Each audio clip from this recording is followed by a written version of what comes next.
Bank on patterns in South African exports. How many of you have heard about it, or read about it, or seen it? One. No comment.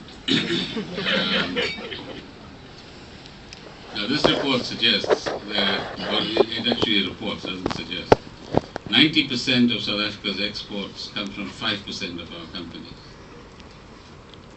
And if you remove commodities from that number, 87% of our exports come from 5% of our companies. So how dynamic are we? We've reached out as South African companies into the African continent in respect of financial services, in terms of the retail side, mining services, IT services, and to some extent manufactured exports.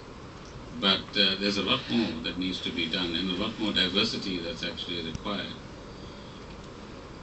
That number, and there are many more numbers like that, captures the quintessence of our challenge that the OECD, the IMF, and many other institutions indicate, and I think the National Development Plan diagnostic as well, that they use a technical term, which the economists here will be familiar with, that we in South Africa have a concentrated product market.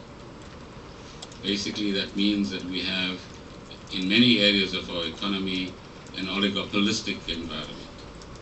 In oligopolistic environments, medium-sized businesses and smaller-sized businesses, if they come up with anything innovative and new, just get eaten up by the big guys.